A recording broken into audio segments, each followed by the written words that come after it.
является ли, может ли являться выходом возвращения золотого стандарта, дабы лишить спекуляций, вот эти вот цифры на разных табло, если хотя бы не в мире, а в каких-то отдельных странах, которые создали бы какую-нибудь коалицию. Вот. И, может быть, даже уже это не являлось бы золотом, а какой-то другой такой предмет, возле которого можно было бы так вот обращаться. Вот, кстати, вы в своем вопросе уже немножко сами себя ответили, да? Я понимаю, что вы именно к этому ответу и ведете вопрос.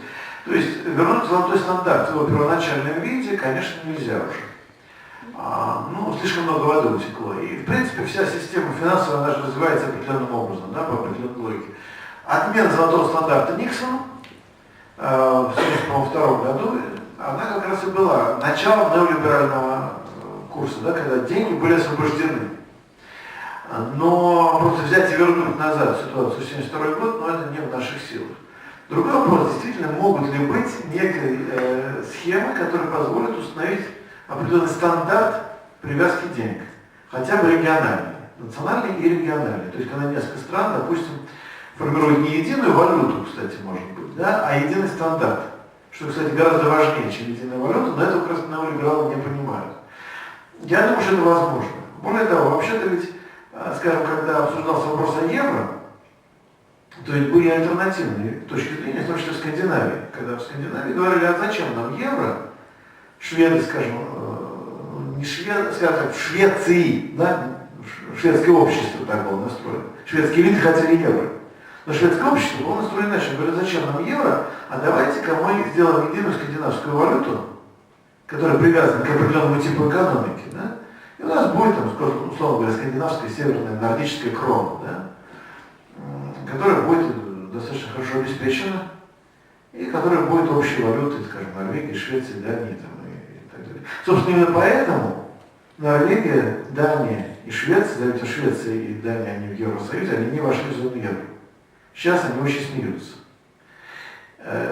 Финны подорвали солидарность и вошли в зону евро.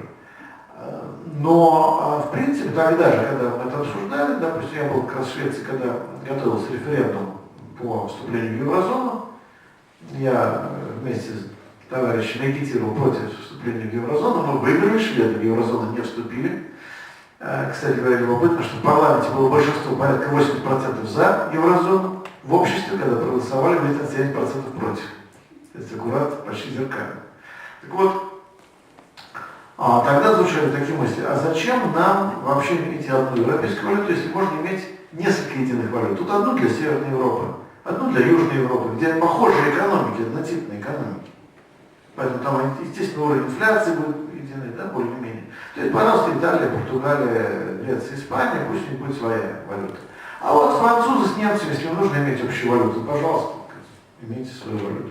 Я боюсь, что, кстати, этим всем все и кончится, потому что если еврозона начнет разваливаться, она начнет разваливаться именно такой логикой. Вот видите, южные страны, которые мы тогда определили как вот южноевропейская зона, да, они все начали вываливаться. И у них у всех одинаковые примерно проблемы, одинаковая динамика. То есть вполне возможно, что они, если уйдут из еврозоны, они могут вернуться к национальной валюте. А могут и нет. Они могут выработать единую валюту, там, скажем, флорины, там, не знаю, что-нибудь, дукаты, мало ли что там, драхмы, ну что-нибудь такое красивое, да? Вот. И в итоге останется в еврозоне вот как раз, то есть, еврокор, да, то есть Франция, Германия, Бенилюкс, там, Австрия.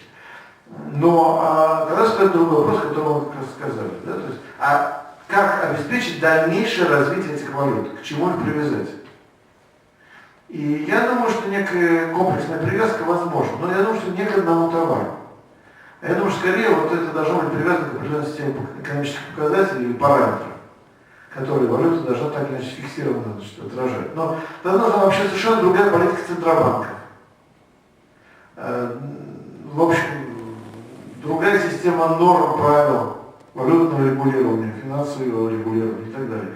То есть это, в принципе, возможно, но вот в последний момент на выходе из кризиса. То есть если мы прошли определенный этап, тогда можно нормализовать финансы. Пока кризис не завершен на промышленном уровне, на социальном уровне, финансы нормализовать невозможно. Вот как это делалось в той же Латинской Америке. Несколько финансовых реформ проводились, в той же Аргентине, Бразилии, они проваливались. А потом, когда, скажем, Кардосо провел финансовую реформу в Бразилии, она сработала. Почему? Да потому что бразильская экономика стабилизировалась, а не потому, что там просто он провел успешную реформу. Как большевики смогли стабилизировать рубль и создать новую финансовую систему с советским червонцем в 20-е годы. Почему? Сначала надо было гражданскую войну выиграть. Пока шла гражданская война, проводить финансовую реформу было бессмысленно. Можно было только получать все в знаки. Вот когда у вас все выгодно, когда вы перешли к НЭПу, то есть вы решили вопрос об организации, тогда вы можете сделать финансовую реформу. И вот, кстати, обратите внимание, как она была сделана. Она была сделана на двух уровнях. То есть возврат золотому стандарту для червонца и параллельно функционировали бумажные деньги, не привязанные к червонцу, к золоту. То есть двойная система. Потом, естественно, червонец вытеснил плохие деньги. Да?